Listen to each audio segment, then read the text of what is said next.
Bonjour tout le monde, alors bienvenue à l'émission d'aujourd'hui. Ça va être une belle série d'émissions de l'écho d'un peuple. C'est pour les jeunes de 12 ans et plus, puis on va suivre les épisodes de toutes mes relations, qui sont des capsules qui ont été produites par l'écho d'un peuple, réalisées par Félix Saint-Denis, en collaboration avec le CECCE. Alors, c'est des belles capsules qui se retrouvent toutes sur le YouTube de l'écho d'un peuple si vous voulez les voir. Puis là, aujourd'hui, on regarde la capsule 1. Et la capsule 1, ça s'appelle Les Anishinaabe et les cris. Alors, on va vraiment apprendre plein de choses par rapport aux cultures autochtones, par rapport aux réserves autochtones aujourd'hui. Ça va être une émission super intéressante. Alors, pour ceux qui me connaissent pas, j'ai animé l'écho d'Evelyne, les 7 premiers épisodes où on regardait les épisodes du Nouveau Monde de Champlain. Et là, c'est une nouvelle série par rapport à toutes mes relations. Moi, j'appelle Evelyne Romalgat, comme c'est écrit en bas. Regardez comment c'est magnifique la technologie. Alors, dans le fond, moi, j'ai 18 ans. Je vis à L'Orignal, en Ontario. C'est vraiment dans l'Est ontarien. Je suis une fière franco-ontarienne. Je fais de l'humour, je fais de l'improvisation, je fais beaucoup, beaucoup de choses. J'adore parler. Je pense que c'est peut-être pour ça que j'anime en ce moment. J'aime beaucoup parler. Je suis curieuse, j'aime apprendre. C'est pour ça que je suis contente de faire une émission comme ça. On va apprendre tellement de choses, ça va être magnifique. Et aussi, ben, je suis une fière métisse. J'ai découvert ça quand j'avais environ 12 ans, que dans ma famille, j'avais beaucoup d'ancêtres autochtones. J'ai des ancêtres qui sont Huron-Wendat, Anishinaabe, Mi'kmaq. Alors, j'ai comme 3 peuples à l'intérieur de moi. C'est quelque chose qui est vraiment important pour moi, quelque chose qu'à tous les jours j'utilise, je m'en rappelle, j'essaie de vivre le plus possiblement tout ça. Et ben là, grâce à cette émission-ci, je découvre beaucoup de choses par rapport à ma propre culture à moi, parce que dans ma famille, ça a été un gros tabou et personne parle vraiment de tout ça. Ma mère a pas été élevée avec la culture autochtone, alors elle a pas vraiment pu nous le donner à nous. Fait que c'est vraiment grâce à l'écho d'un peuple que j'ai appris plein de choses par rapport à ma culture. Puis, ben, grâce à ces épisodes-ci, on va apprendre plein de choses par rapport aux franco-ontariens, aussi par rapport à la culture autochtone et métisse. Fait que moi, je trouve ça magnifique parce qu'ensemble, on va découvrir des choses. Moi, il y a des choses que je sais même pas encore, que je vais apprendre. Alors, c'est vraiment avec vous qu'on va apprendre plein de choses par rapport à ça. Alors, l'écho d'un peuple, pour ceux qui savent pas c'est quoi, ça a été un gros, gros spectacle, un méga spectacle. Ensuite de ça, ils ont fait plein de tournées dans les écoles, des vidéos, tu sais, la série documentaire Le Nouveau Monde de Champlain, qui est sur YouTube. Ça a été 7 épisodes vraiment importants qui parlent vraiment de l'histoire de Samuel de Champlain. Alors, je veux juste rappeler qu'en ce moment, on est sur des territoires autochtones, et on partage ces territoires-là avec eux. Il y a plein de franco-ontariens qui partagent les territoires depuis 400 ans, on est ici, fait que c'est beau. Puis les Autochtones étaient là avant nous, fait qu'il faut juste se rappeler ces choses-là, c'est important.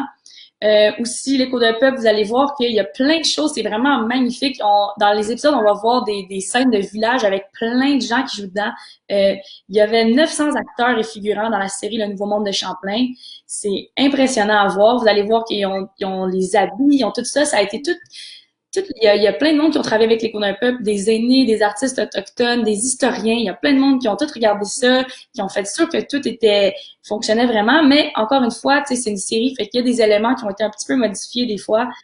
Juste un exemple de même, vous allez voir dans la série, les autochtones ont des bandeaux autour de la tête, puis c'est vraiment pour une question pratique parce que sinon c'est les perruques souvent qui utilisaient l'écho d'un peuple. Fait que s'il n'y avait pas de bandeau, ben les perruques étaient comme de même, genre un peu comme un porc épic là, ou une perruque rock.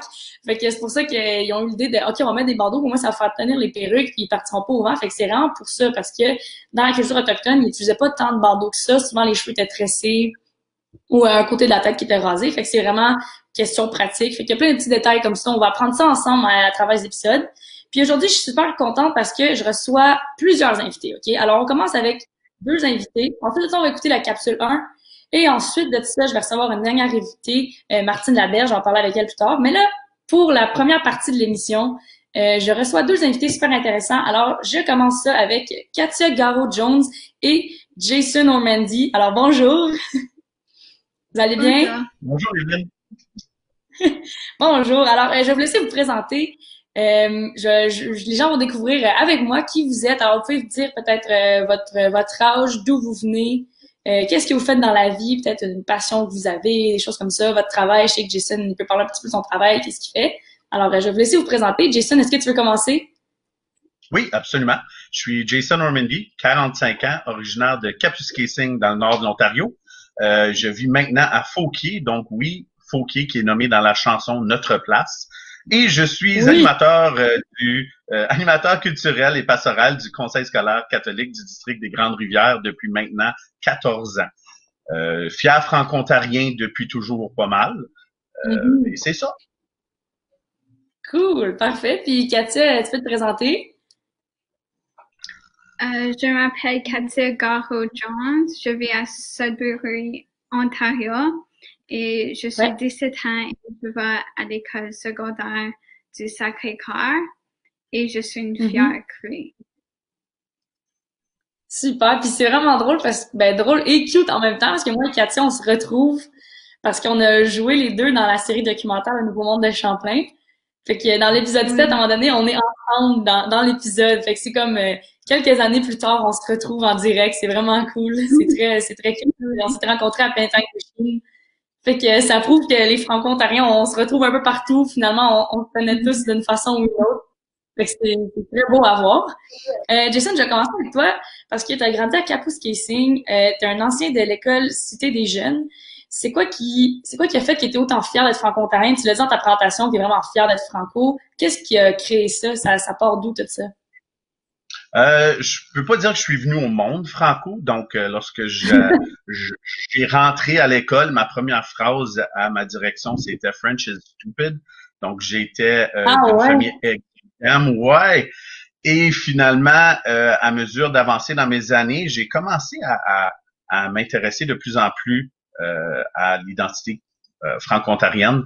Puis lorsque j'ai tapé le secondaire, c'est pas une plug, absolument pas pour Félix Saint-Denis, mais c'est grâce vraiment à la FESFO, à Brasse Camarade, à Kif Kif, en bref, tous des musiciens, des groupes de musique qu'on avait dans ce temps-là, qui m'ont vraiment baigné dans la culture. Et à partir de là, j'étais vraiment franco-ontarien, fier de le dire, fier de m'afficher. Jusqu'à aujourd'hui, Mhm. lorsque j'ai l'occasion de travailler avec la jeunesse de Smooth Rock Falls et de Cochrane en Mhm. francophonie et en faisant de l'animation un petit peu partout, entre autres comme coordonnateur du camp culturel Mamawi.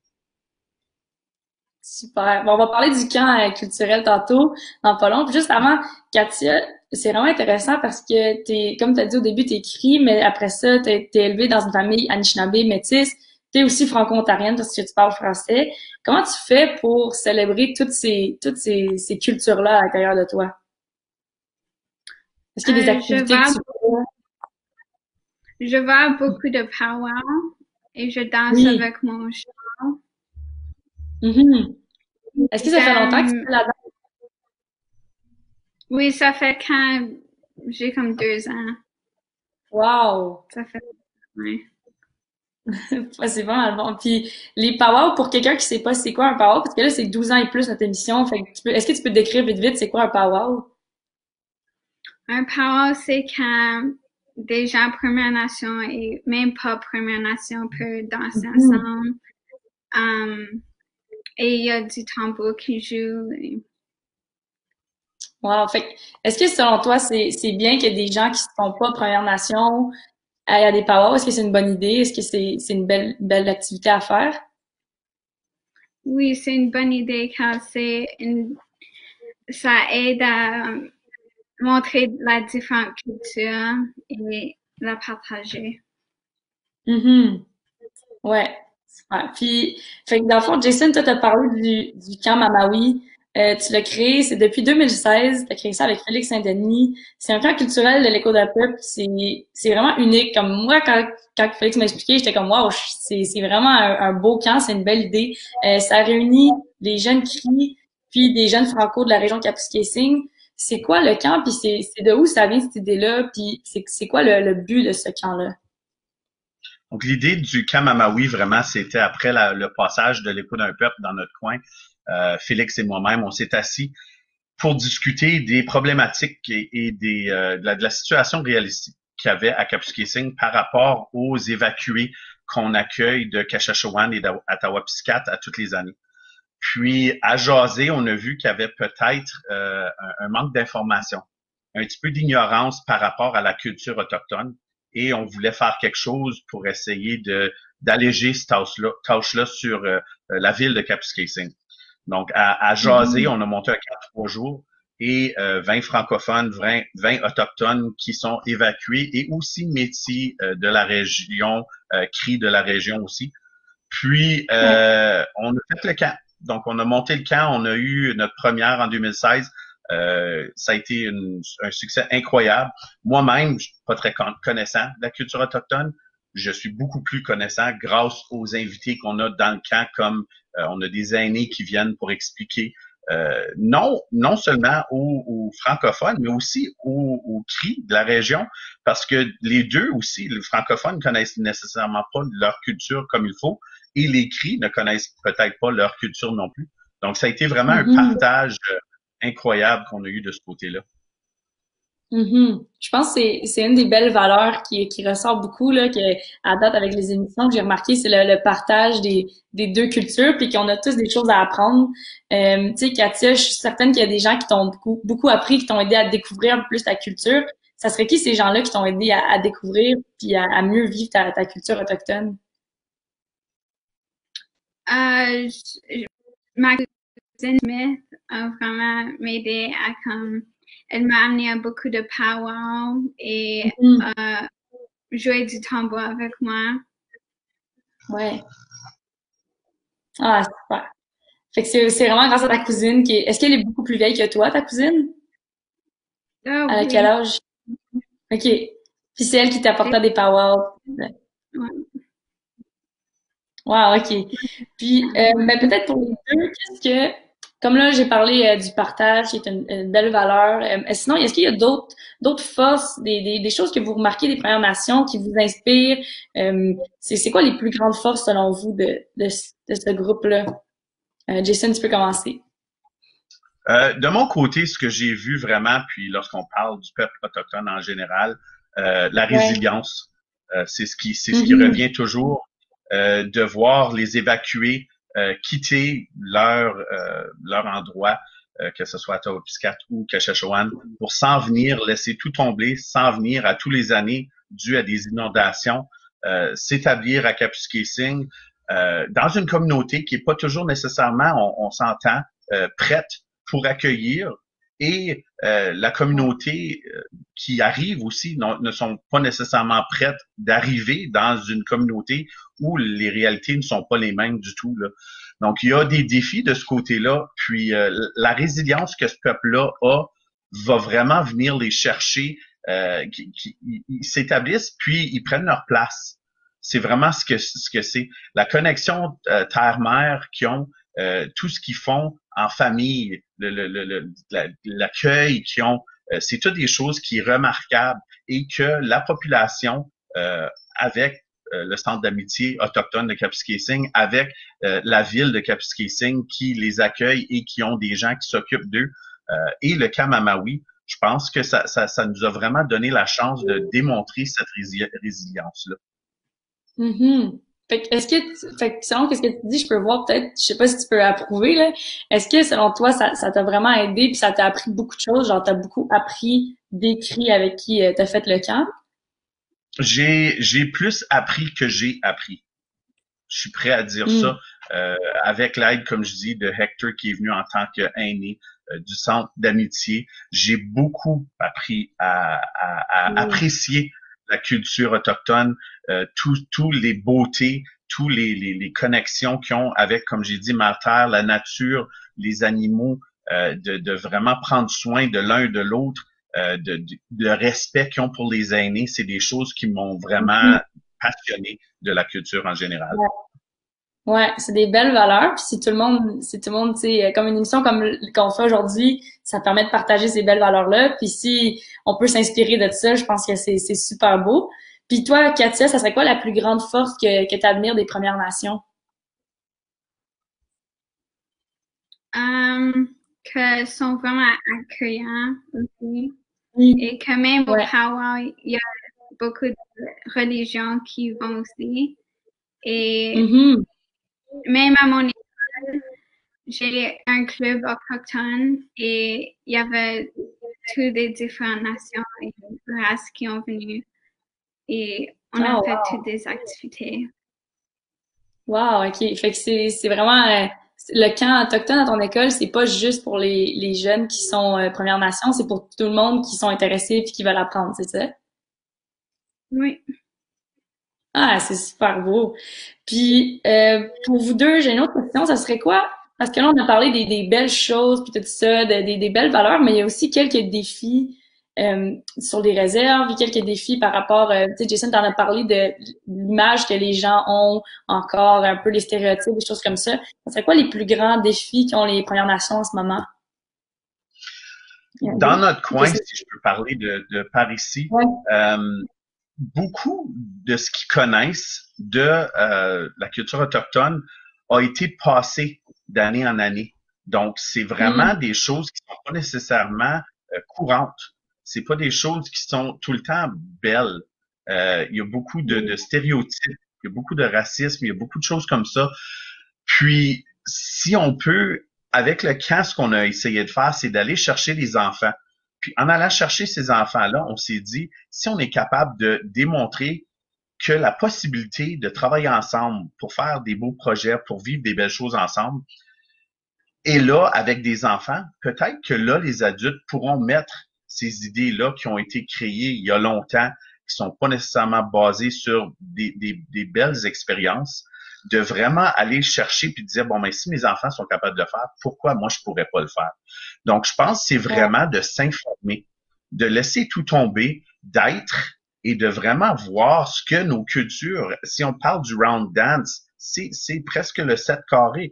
Donc, toutes il y a tellement de ressemblances entre les deux cultures qu'on peut aller chercher que de miser sur les différences qu'on a, c'est pas comme ça, je pense on va réussir d'avancer. Mais si on mise sur qu'est-ce qu'on a en fait de ressemblance puis la beauté de nos deux cultures pour propager vraiment l'image qu'on veut, je pense que ce serait de cette façon-là. Ouais, ouais. Puis là, je le dis, mais il y a sûrement beaucoup de monde qui pense, mais ce que tu viens d'expliquer, je suis pas mal certaine que le camp Mamawi que t'as monté avec Félix, ça doit tellement aider dans ton coin, puis ça doit beaucoup inspirer les gens, puis j'espère qu'il va y avoir d'autres camps comme ça un peu partout, parce que c'est tellement une belle idée de faire un beau partage entre les Franco-Ontariens puis les Cris, fait que c'est vraiment beau.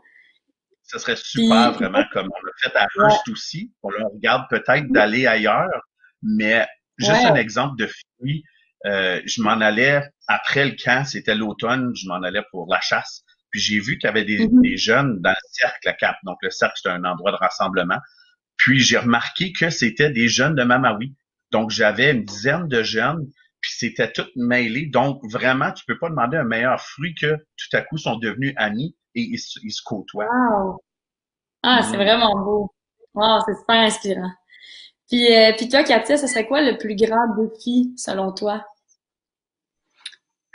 Que avant il y avait les pensionnats et que Ouais. ça a vraiment nous éloigné de comme apprendre différentes choses de notre culture quand il y avait comme un temps où les jeunes autochtones étaient, il n'y avait pas leur, comme des enseignements de leur culture. Mhm. Ouais, ouais, je suis d'accord. Tu sais, ça a vraiment arrêté d'une façon là, l'enseignement. Puis j'ai l'impression que là, ça recommence un peu. Tu sais, on en avait parlé avec Andrea Goulet, qui est dans l'épisode 1 qu'on va voir, de tout ça, que là, elle est en train de réapproprier un peu sa culture, de réapprendre. Ça a eu des gros impacts. Puis c'est un sujet on va en parler. Il y a un des épisodes de toutes mes relations qui est consacré au pensionnat. Puis en plus, Katia, c'est toi qui es dedans. C'est toi Oui. qui présente ce sujet-là dans l'épisode. Fait qu'on on va pouvoir te voir exactement dans les prochaines semaines, vous écouterez ça. On va en parler des pensionnats autochtones parce que c'est vrai que c'est un gros sujet de l'histoire qui est un sujet vraiment moins beau, vraiment pas agréable, mais il faut en parler. Je pense que c'est important. Puis pour terminer, c'est quoi?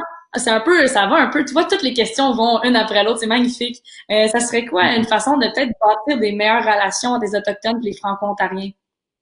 Pour terminer, il nous reste plus beaucoup de temps. Fait que ce serait quoi la meilleure façon selon vous? Jason, tu peux y aller. Ben, le centre d'amitié autochtone à Kapuskasing, les gens oublient que c'est pas juste un centre pour les autochtones. Donc, un peu Mhm. comme Katia disait, c'était les powwows, c'est pas juste des endroits pour les autochtones, c'est vraiment des endroits où on peut aller célébrer la culture. Donc, si on Ouais. peut euh, commencer à se servir un petit peu plus de ces ressources-là, d'aller voir, de s'impliquer au travers, que ça soit une soirée de tambour, tu sais, il y a plein de choses qui peuvent venir nous chercher. C'est vraiment de s'y intéresser, de prendre le temps de s'y intéresser vraiment. Mhm. Ouais, c'est vrai. Il y a des centres de l'amitié partout, dans presque toutes Mhm. les villes. Fait que prenez le temps d'aller voir ils sont où ces centres-là, puis d'y aller. Il y a tellement d'activités, il y a des soirées de chant, il y a plein de choses. Fait que c'est vraiment intéressant. Puis comme Jason a dit, L'accueil, l'accueil, c'est ça. Puis t'es pas l'accueil est obligé d'être incroyable. autochtone pour y C'est aller. pas comme, Ouais, ouais, ouais, merveilleux. n'importe qui peut y aller. Ouais, exactement. Puis Katia, pour terminer, ça serait quoi la meilleure façon selon toi de rebâtir une belle relation entre les Autochtones et les Franco-Ontariens? Euh, Comme dire, c'est comme des ralliements et comme Ouais. accueillir tout le monde à faire comme du tambour ou comme des Mhm. classes euh, de différentes leçons de la culture autochtone. Ouais. Ben, parfait. Ben, merci beaucoup à vous deux. C'est super intéressant. On a plus de temps parce que là, maintenant, il faut écouter la capsule 1. Alors, restez là parce qu'on écoute la capsule 1. Puis ensuite de ça, ben, on va parler avec Martine Laberge. On va la voir dans la capsule 1. Vous allez voir, ça va tout expliquer déjà c'est qui. Fait que j'ai même pas besoin. Tu vois, le travail, il est fait pour moi. C'est magnifique. Fait que, merci beaucoup à vous deux. Merci à Katia. Merci à Jason. Puis, on va aller écouter la capsule 1 par rapport aux Anishinaabe et les cris. Puis ensuite de ça, on va en reparler. Fait que, on se voit dans 15 minutes. À tantôt tout le monde, puis à très vite.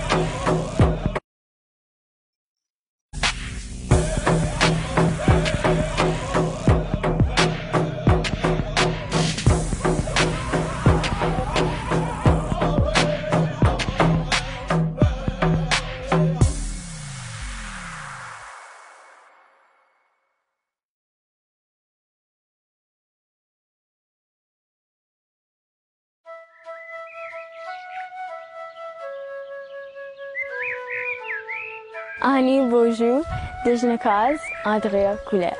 Nanduz, Nindigo, Oje Wimong. Wabashe, Nindodem. Dunjaba Deganyi, Anishinaabe, Nvesin. Bonjour, je me nomme Andrea Goulet et mon nom spirituel c'est Petite Étoile. Je fais partie du clan de la Marthe et je vis à la Première Nation Nipissing. Je suis une fière Ojibwe, une Anishinaabe. Et voici une partie de l'histoire de mon peuple.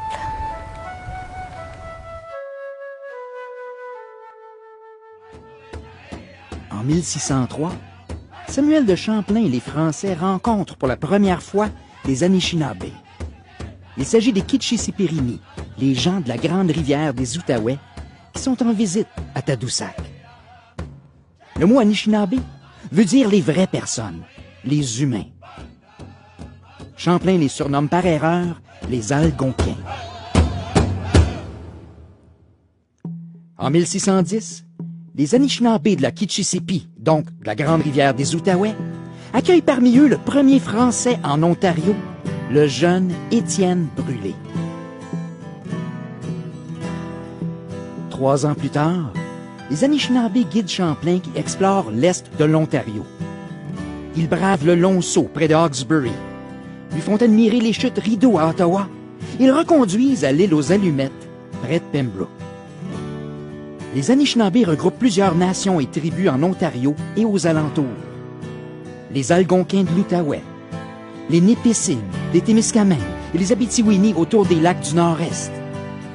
Les Ottawa-Outaouais sur la rive nord du lac Huron et de la baie Georgienne, ainsi que les Ojibwés autour du lac supérieur qui forment la nation la plus répandue. Les Sauteux ont habité Sault-Sainte-Marie et le Nord-Ouest. Et enfin, les Mississaugas ont laissé leur nom dans la région de Toronto. De nos jours encore, dans toute la moitié du nord de l'Ontario, il n'y a presque pas de route. À certains endroits, on ne peut s'y rendre qu'en avion. C'est le royaume d'un très grand peuple au Canada, les Cris, ainsi que leurs cousins parentés aux Ojibwés, les Ojikri.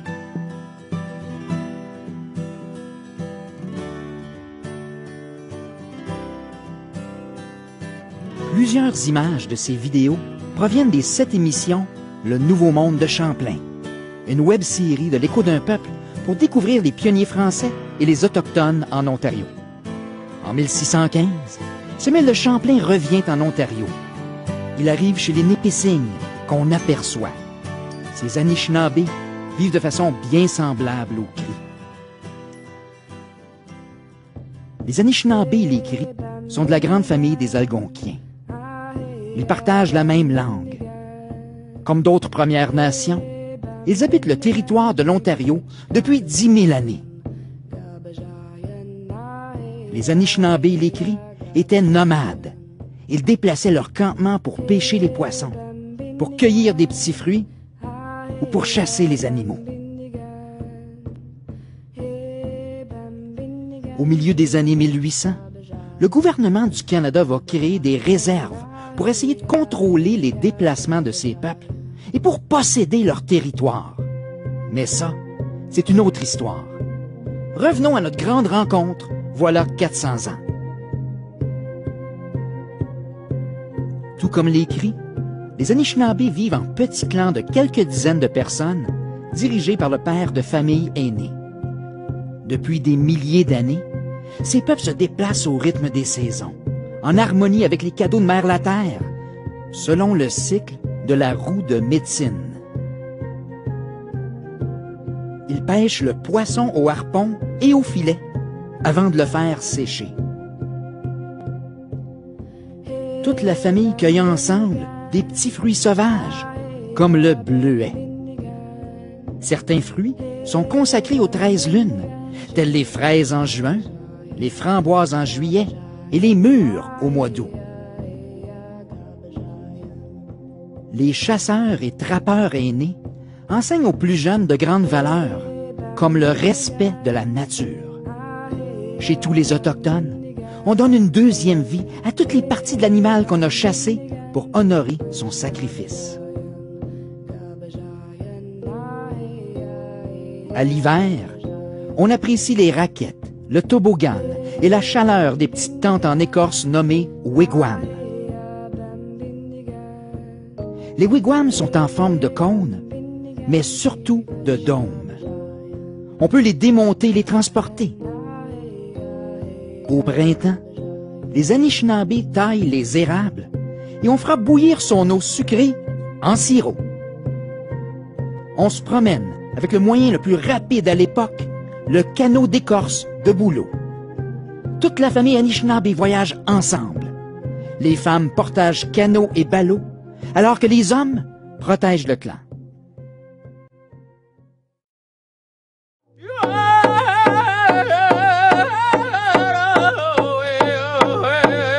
Les Anishinaabe ont toujours été très accueillants avec les Français. Ils les ont guidés et ont partagé leurs bagages, leur ont montré leur territoire et les richesses du pays. Ils les ont guéris et souvent même sauvés au risque de leur vie. Les familles les ont accueillis dans leur wigwam. Les Anishinaabe allaient même chasser pour les Français, ce qui a impressionné Champlain qui, lui, aimait bien les dessiner. Depuis longtemps, les Anishinaabe, les Cris et autres nations autochtones ont établi un immense réseau d'échanges. On appelle ça faire du troc.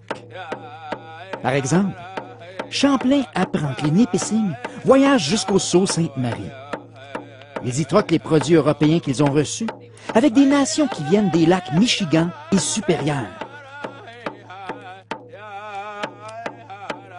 Champlain découvre quelque chose qui le fascine. Les Nipissing voyagent par la rivière aux Esturgeons, près de Sturgeon Falls, pour se rendre jusqu'à la mer du Nord, la baie d'Hudson. La mer du Nord, c'est le royaume des ancêtres des Cris de l'Orignal et des Cris de la baie James. Nicolas de Vigneault, un éclaireur de Champlain, a raconté avoir voyagé jusqu'à ces peuples en 1612. 2 générations plus tard, les Cris de la mer du Nord accueilleront les coureurs des bois français Radisson et des Groseilliers pour faire la traite des fourrures. Des postes de traite pousseront partout dans le nord de l'Ontario. Les Cris ont ainsi aidé à bâtir la plus vieille entreprise du Canada, la Compagnie de la baie d'Hudson. depuis des temps immémoriaux, Cris Anishinaabe, telle cette jeune Témiscamingue, ont toujours vécu en harmonie avec Mère la Terre.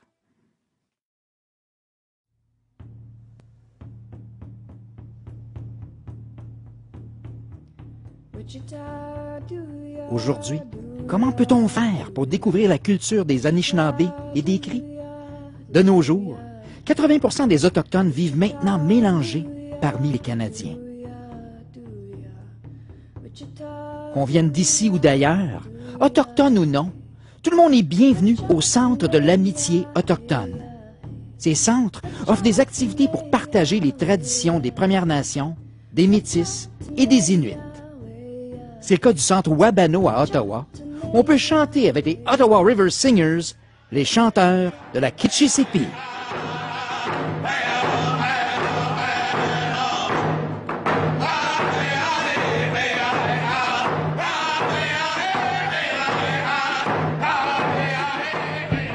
D'un autre côté, un Autochtone sur 5 vit dans des terres à l'espace limité et aux lois différentes qu'on appelle des réserves. La route 30 North Bay Sturgeon Falls traverse la réserve de la Première Nation Nipissing. Dans cette réserve, de fiers aînés, tels Virginia Goulet, perpétuent la tradition orale. Virginia a le devoir de raconter des légendes anciennes sans en changer un seul mot. George Cucci, un policier à la retraite, s'est donné comme mission de vie de faire redécouvrir la culture traditionnelle aux jeunes de la communauté. Une nouvelle génération peut maintenant grandir avec une fierté qui a été enlevée à leurs grands-parents. Ainsi, Blair Bocage porte en lui l'esprit de ses ancêtres qu'il fait résonner à pleine voix. Des jeunes dynamiques tels Andrea Goulet peuvent célébrer ouvertement leur fierté d'être Anishinaabe. On peut enfin partager plein de traditions sans se cacher, comme nous le démontre la talentueuse Zoé McLeod.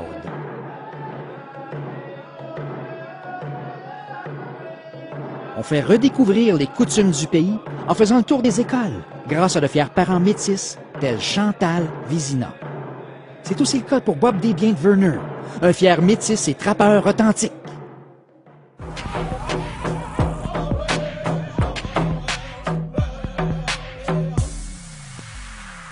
Les réserves des Anishinaabe ne sont pas toujours collées sur des villes.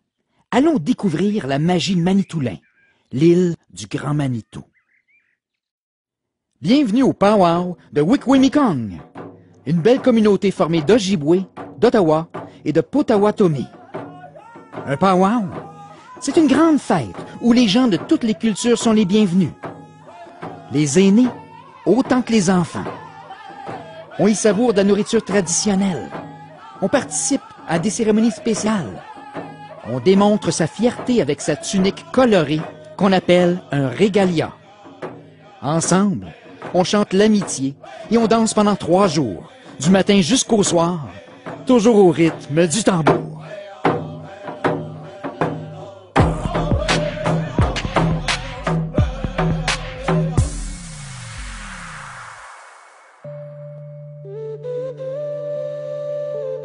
Martine Laberge de Hearst nous fait découvrir des peuples isolés, les Cris, les Ojibwés et certains Ojibwés. Notre gouvernement a bouleversé la vie de leurs ancêtres nomades. Dans certaines réserves, c'est comme le tiers-monde.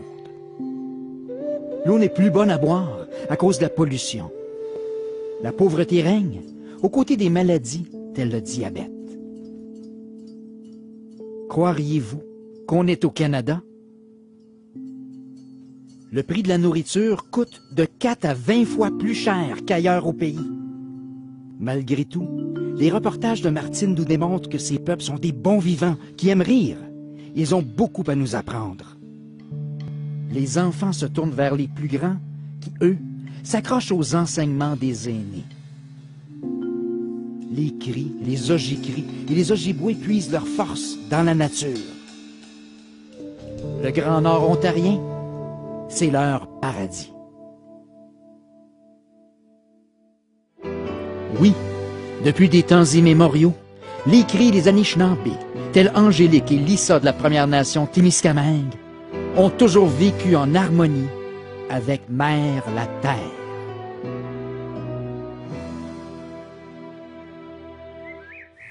Je suis fière d'être Anishinaabe parce que ça me donne une appartenance dans un monde de différentes cultures. Puis ça me fait être moi-même. Ça me donne le courage de m'exprimer puis de juste être différent. Que j'aime de ma culture, c'est l'idée d'être comme une grosse famille. Tout ce que j'apprends de ma culture, comme le beadwork, les regalia, toutes les différentes danses, toutes les cérémonies spirituelles qui sont comme importantes. Ça m'aide dans la vie parce que ça me fait comme filer spécial. Puis là, t'apprends bien des connaissances des elders, des plus vieux. Une des activités que j'aime le plus, c'est la danse. So, j'aime participer au powwow. Moi, la danse que j'aime le plus faire, c'est le fancy shawl. Tu danses comme si tu étais un papillon. Puis ça me fait vraiment sourire parce que ça serait le fun d'être un papillon. Puis mon objet préféré pour représenter mon peuple, c'est le tambour. So, pour moi, le tambour, ça réunit le monde. Pour les Anishinaabe, le tambour représente le battement du cœur. C'est le même son que tu as entendu pour 9 mois dans le ventre de ta mère. Que tu viennes d'ici ou d'ailleurs, toi aussi, tu as des ancêtres autochtones. Parle-en avec tes parents, parle-en avec tes grands-parents. Chimigwech, merci beaucoup. Salut!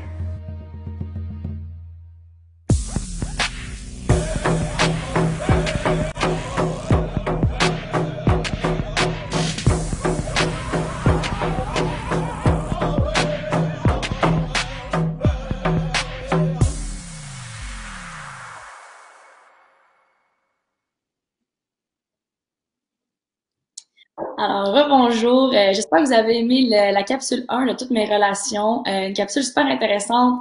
Moi-même, j'ai appris plein de choses. J'apprécie tellement pouvoir voir des vidéos comme ça. Puis, il n'y a pas beaucoup de choses, je trouve, en ligne qui nous permettent d'apprendre beaucoup par rapport à la culture autochtone. Tu sais, moi-même, j'ai des ancêtres Anishinaabe. Fait qu'en regardant ça, j'apprends plein de choses sur ma propre culture. Je trouve ça vraiment intéressant. Je trouve ça vraiment cool. Je suis super contente que ça existe. Et là, vous avez vu, il y a Andrea Goulet. On va se parler avec elle dans quelques semaines, elle est super intéressante. Mais aussi, dans la capsule 1, il y a une autre personne très intéressante, Martine Laberge. Et j'ai la chance aujourd'hui de recevoir Martine Laberge. J'en reviens même pas moi-même, c'est fou. On va pouvoir parler avec elle. Alors, bonjour Martine. Salut. Ça va bien? Oui, ça va bien, toi? Ça va super bien. Je suis vraiment contente de pouvoir parler avec toi. Quand Félix m'a dit que j'allais parler avec Martine Laberge, j'étais comme wow, c'est tellement cool. Je suis certaine que tu as plein de choses super intéressantes à dire. Alors, ça le dit dans la capsule 1, tu es une animatrice, réalisatrice, tu as fait beaucoup de choses, beaucoup de documentaires, des émissions par rapport aux réserves autochtones, par rapport aux Franco-Ontariens. Dans ta jeunesse, t'es à Hearst, tu as grandi à Hearst. C'est drôle parce que ma mère vient de Hearst aussi, alors c'est très cool. Et qu'est-ce qui a fait que tu as une identité franco-ontarienne aussi forte? Qu'est-ce qui t'a apporté ça à Hearst? Ouais, probablement que pour beaucoup de gens, c'est sûrement semblable à la plupart des gens de ma génération, en tout cas, qui ont grandi dans la région de Hearst. C'est drôle à dire, mais moi, j'ai jamais vraiment eu l'impression quand j'étais jeune d'être minoritaire. Nous, ici, on est majoritairement francophones, surtout dans les années 80, 90. Partout où on allait, puis en fait, c'est encore le cas, mais on parle français, c'est jamais un problème. Moi, la conscience ou la prise de conscience que j'ai eue, je l'ai eue en partant. Je suis partie pour aller étudier à Ottawa en journalisme. C'est en arrivant à Ottawa, puis c'est à travers aussi mes expériences de travail où je te dirais que j'ai plus découvert le fait que j'étais effectivement franco-ontarienne, puis que ça voulait dire nécessairement que j'étais minoritaire en travaillant. Tu sais, je travaillais à Toronto, j'ai travaillé à Ottawa, à Sudbury aussi, d'où j'anime l'émission matinale que j'anime en ce moment. Alors, je te dirais que c'est probablement naturel. Ça m'est toujours venu. Je viens d'une famille super francophone aussi, clairement. Mais, tu sais, moi, ma vie se passait en français quand j'étais adolescente, quand j'étais jeune. Fait que j'ai toujours été, j'imagine, fière francophone, mais sans le savoir, j'en ai peut-être pris conscience, tu sais, à partir du moment où je suis partie. Ouais. Mais ce que tu expliques, ça fait beaucoup de sens aussi avec ce que je vis dans l'Est ontarien. J'ai l'impression que l'Ontario, tu sais, c'est tellement grand qu'il y a plein de réalités différentes. En Est ontarien, un peu comme à Hearst, tout le monde parle pas mal français. Fait que c'est quand que je suis sortie de L'Oréal que j'ai réalisé, oh my God, moi, je suis vraiment chanceuse parce que où je vis, tout le monde parle français, tu sais, mais c'est pas la réalité pour tout le monde. Fait que c'est vraiment vrai, ça fait beaucoup de sens. Puis après ça, ben, t'as commencé à travailler pour Radio-Canada, t'as fait beaucoup de choses par rapport aux Autochtones.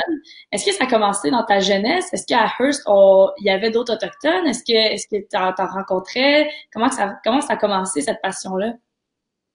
Ouais, ben ici il y a une Première Nation, la nation de Contins Lake, qui sont Ojikri, qui est à peu près à une demi-heure de route de Hearst. Mais surtout quand j'étais jeune, on n'allait pas sur la réserve. Et à ce moment-là, c'était avant que les Premières Nations aient accès à leur propre éducation, leur système d'éducation sur la réserve, ce qui est le cas en ce moment à Contins Lake. Mais dans les années 80, 90, les Autochtones venaient à l'école à Hearst, donc en ville. Ils avaient leur école anglophone parce que toutes les autres écoles élémentaires étaient francophones. Puis il y avait une école secondaire qu'on partageait. Fait que c'était école secondaire de Hearst High School et la plupart des gens qui prenaient des cours en anglais, c'était des Autochtones. Fait que j'ai pas...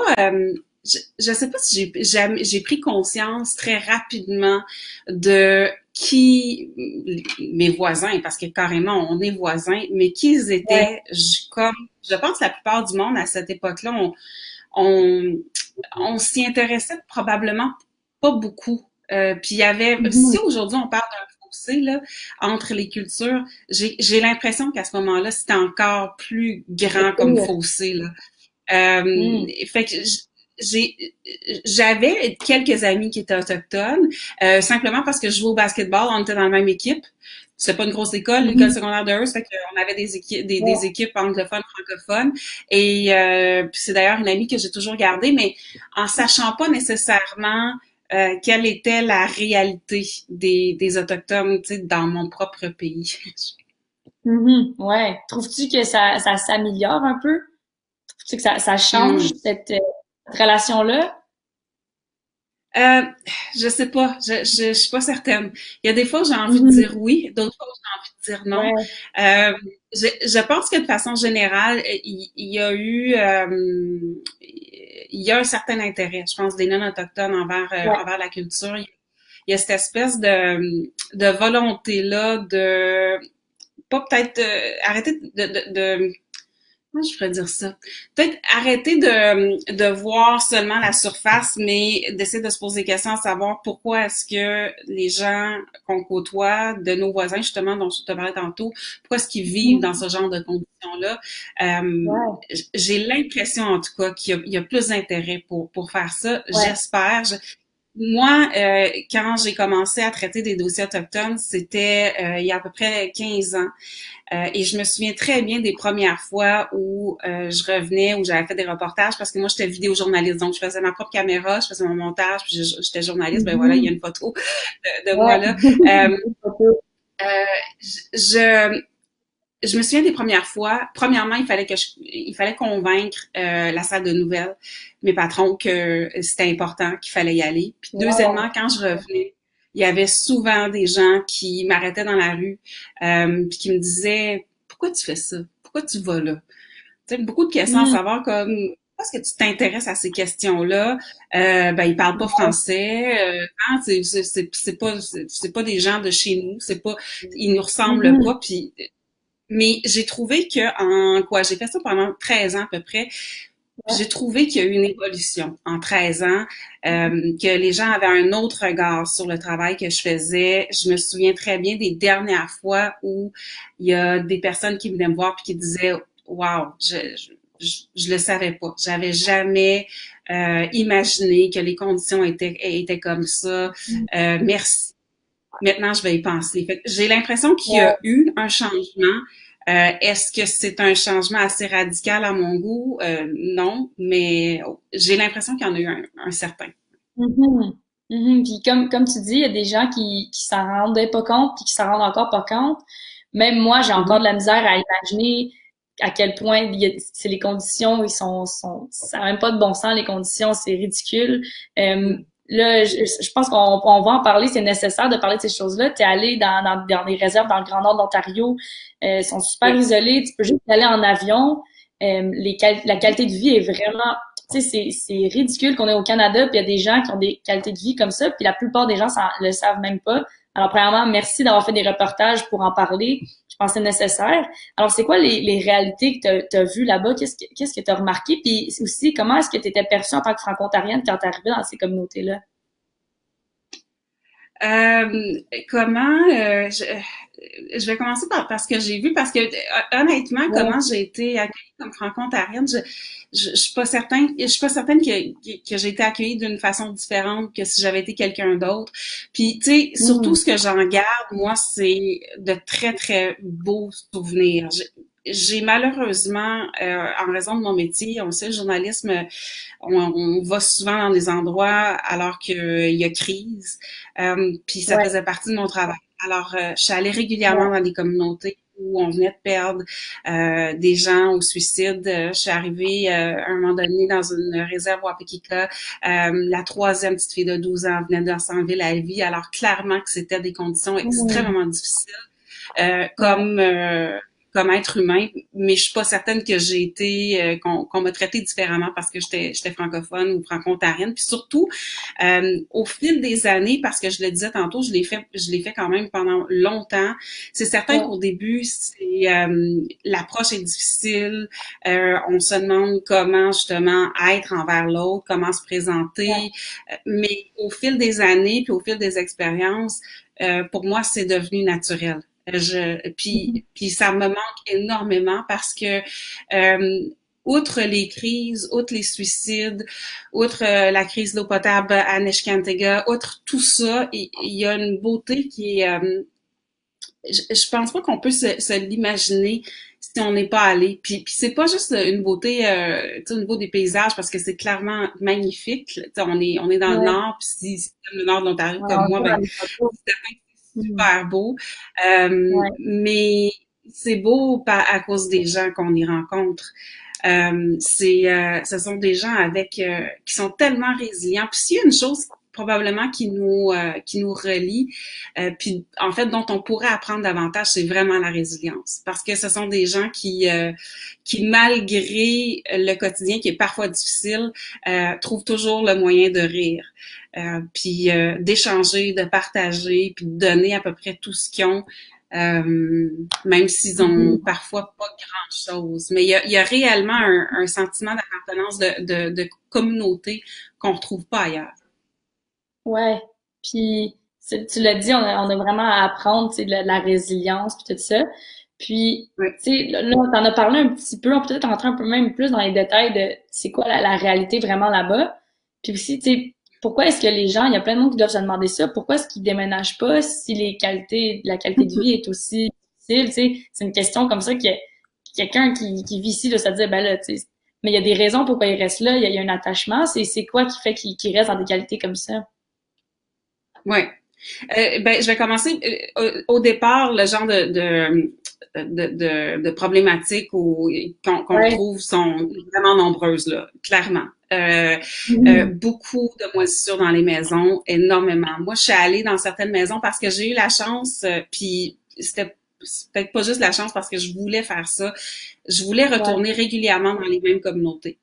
D'une part parce que OK. ça me permettait d'établir des liens de confiance, puis tu sais, d'apprendre à connaître les gens, puis qu'ils me reconnaissent, puis qu'on établisse une relation outre que juste la journaliste qui arrive, qui débarque, qui vient une journée. Ouais. Je voulais faire ça, mais je voulais aussi voir la progression. Je voulais voir, tu sais, comment ça se passe réellement. Et j'ai eu l'occasion de faire ça. Donc, il y a certaines communautés où je suis allée. Je pense, un petit peu, c'est-tu Wapekika? Je pense que c'est Wapekika. Je suis retournée encore une fois plusieurs fois. Et où, en intervalle, en fait, en l'espace de 6 mois, je suis retournée dans la même maison. Donc, au départ, une maison où j'étais entrée pour aller voir l'état de la maison. Fait que, de la moisissure, tu sais, bon, pas d'eau potable, qu'est-ce que ça veut dire, etc. Puis, la première fois que je suis allée, il y avait une chambre, c'est tout petit, hein. Faut comprendre, là, les maisons sont minuscules, puis souvent il y a énormément de gens qui habitent là. Fait que première fois que j'y vais, il y avait une chambre qui était vers la fin de la maison, là, une des dernières pièces. Je pense qu'il y avait il y avait 3 pièces. Puis il y avait plein de moisissures sur le mur, mais il y avait encore un lit, fait qu'il y avait encore une famille qui pouvait y dormir. Je suis retournée 6 mois après. La chambre était barrée, était fermée à clé. Et parce que j'ai ouvert la porte, j'ai regardé et j'ai jamais premièrement senti ce genre, tu sais, d'odeur-là, de moisissure, mais vraiment intense là. Puis les murs étaient complètement couverts, le sol, le plancher était en train de s'effondrer. Même chose dans la salle de bain, il y avait pratiquement plus de plancher. Il avait mis du bois, juste des planches pour pouvoir prendre leur douche. Bref, c'est le genre de conditions là. Puis même dans la plupart des communautés, honnêtement, ça ressemble à ça. Fait que pas d'eau potable, énormément de moisissures, pas beaucoup d'infrastructures. Fait que c'est vraiment, vraiment difficile. Puis à ta question, ton excellente question, pourquoi est-ce qu'il reste là? Puis je dis excellente parce que tu sais, les gens posent beaucoup cette question-là. C'était récurrent. Puis moi, ce que j'ai trouvé comme réponse, c'est que, tu sais, dans la vie, là, on peut être heureux ou malheureux n'importe où. Ça dépend pas vraiment d'où est-ce qu'on se trouve. Puis l'important, c'est d'être chez soi, de se sentir bien. Puis il y a comme, moi, par exemple, je suis à Hearst. C'est chez nous ici. Mes racines sont ici. J'ai grandi ici. Mes amis, ma famille. Il y a quelque chose qui fait que c'est mon territoire, OK? Ben, c'est la même chose pour les gens puis peu importe où est-ce qu'ils se trouvent, à Ottawa-Piscat, à Neskantaga, je veux dire, à Keya, peu importe, c'est leur territoire.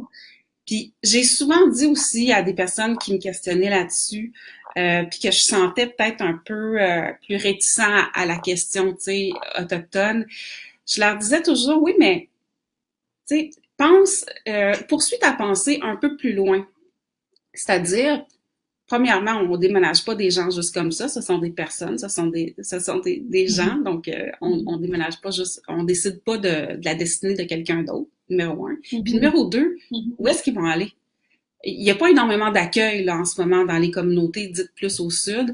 Si on pense à Thunder Bay, par exemple, où les tensions entre autochtones et non-autochtones sont encore, vraiment vives. Si on parle même d'une communauté comme ici, comme partout ailleurs, quand on regarde le taux de pauvreté puis de gens qui se retrouvent dans la rue, dans les villes, il y a un pourcentage très, très important qui sont des Autochtones. Alors, il faut pousser la réflexion à savoir, premièrement, on décide pas notre chez-soi, ça nous appartient à tous, puis ça leur appartient à eux, puis surtout au niveau de leur territoire. Puis, au moins là-bas, ils n'ont pas le regard des autres.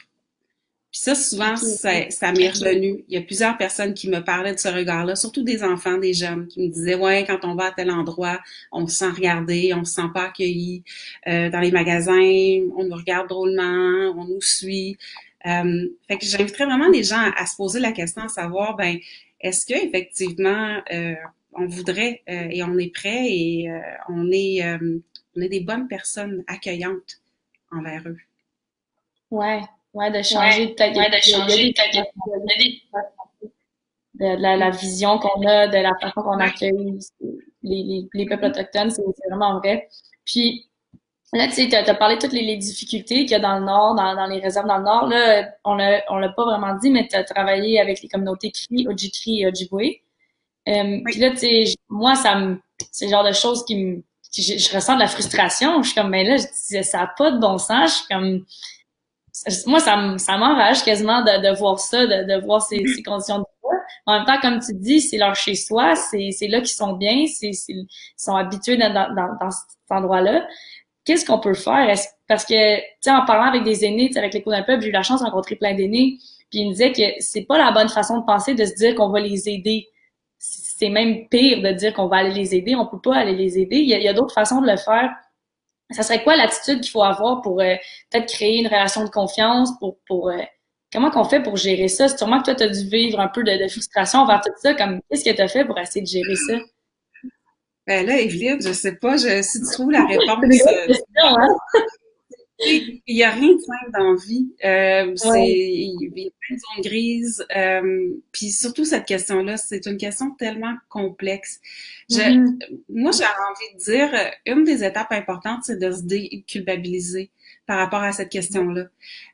Parce que souvent, moi, j'ai vu dans mon entourage des gens un peu se fermer. Dès que j'essayais d'en parler ou que la question, tu sais, autochtone apparaissait, les gens qui détournaient le regard, peut-être qu'ils ferment la radio, peut-être qu'ils ferment la télé, qui veulent pas lire parce qu'ils trouvent que c'est trop triste. Puis c'est peut-être trop proche de nous autres, en fait, parce que ça fait partie de nous. Les traités, on est tous signataires des traités. On a tous un regard à avoir là-dessus. On a tous, en fait, une part à jouer dans nos relations. Et c'est peut-être justement ça qui fait tellement peur. Puis qui fait que plusieurs personnes vont justement détourner le regard, ne vont pas s'informer, vont pas vouloir écouter, vont pas vouloir échanger, commencer une conversation à ce niveau-là parce que c'est dur. C'est plus facile, en fait. Tu vois, toutes les écoles secondaires qui partent là, souvent là, dans certaines régions du Sud, là, je pense en Amérique du Sud, là, peu importe les endroits, puis on va les aider, on va construire des écoles, ben, c'est plus facile pour nous de faire ça, je pense, parce qu'on n'a pas de lien réellement avec ces gens-là, puis on n'a pas un rôle à jouer. Alors que comme Canadien, à un moment donné, il faut prendre conscience du fait que ben, c'est nos gouvernements encore qui continuent de faire en sorte que ben, c'est correct sur une réserve autochtone qui n'ait pas encore d'eau potable, que c'est correct qu'on finance moins les écoles pour les petits autochtones sur réserve que les autres Canadiens, Canadiennes. C'est peut-être ça qui est difficile, justement, puis qu'il faut changer. Si on arrive à se déculpabiliser, puis à voir la situation telle qu'elle est, mais en se disant, OK, c'est pas que c'est de ma faute, mais j'ai un rôle à jouer. Je sais pas, j'ai l'impression que c'est peut-être ça la clé, mais encore là, je Mais peux pas être comme certaine. tu l'as dit, c'est vraiment une grosse question de société. Mais je pense que c'est une belle façon de le voir, de se dire qu'il faut pas se sentir coupable, mais il faut rester ouvert à ça. Puis comme tu dis, de pas fermer la radio quand on en entend parler, de s'informer, un peu comme Jason aussi au début de l'émission disait, de s'informer, d'apprendre par rapport à la culture autochtone. Je pense que ça fait un bon bout de chemin. Ben, merci beaucoup. Absolument. C'est tellement apprécié, Martine, que tu aies pris le temps de parler avec moi. Il y a plein de monde, je suis certaine, qui ont trouvé ça intéressant. Il y a plein de jeunes qui vont en avoir appris beaucoup. C'est super inspirant qu'est-ce que tu as fait. Moi, ça m'inspire dans ma carrière ou dans mon développement personnel. Alors, t'es une inspiration pour moi. Fait que merci beaucoup d'avoir pris le temps de parler avec moi. Puis, j'espère que tu as passé un beau reste de journée. Alors, merci beaucoup. Toi aussi. Bye bye. Bye. Merci pour l'invitation. Bye. Ça fait plaisir. Alors, pour terminer notre émission d'aujourd'hui, il y a quelques petites affaires qu'il faut que je dise parce que ça se fait pas toute seule une émission comme ça. Je suis vraiment chanceuse de faire ça. Moi, c'est un honneur d'avoir la chance de parler avec des gens, d'apprendre comme que je viens d'apprendre avec Martine. J'apprends comme vous en même temps que vous. C'est magnifique qu'est-ce qu'on fait. Puis je pense que ça l'aide beaucoup à tout ça, à apprendre, à avoir un bel échange. Fait que c'est vraiment beau. Il faut aller à la rencontre. Je pense que c'est ça peut-être la morale d'aujourd'hui. Qu'est-ce qu'on va apprendre? Hey, c'est rendu éducatif, hein? On est rendu avec des morales. C'est pas mal cool. Ben oui. Je pense qu'il faut aller à la rencontre des Autochtones. C'est ça que moi, je vais retenir aujourd'hui, c'est d'aller à la rencontre puis de rester ouvert à toutes ces affaires-là puis de vouloir apprendre. Je pense que c'est la meilleure façon. Puis pour terminer, ben il faut dire merci à plein de monde. Premièrement, je veux dire merci à mes invités. Merci à Cathy Goro-Jones, Jason Normandy, puis Martine Laberge. Merci au CSDCO depuis le début. Merci aussi au CSCCE qui sont, grâce à eux, qu'il y a les capsules de toutes mes relations. Merci aux 12 autres conseils de l'Ontario.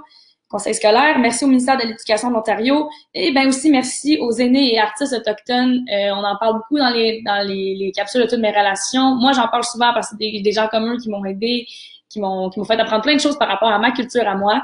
Puis ben merci à vous de prendre le temps d'écouter. Vous faites un beau bout de chemin.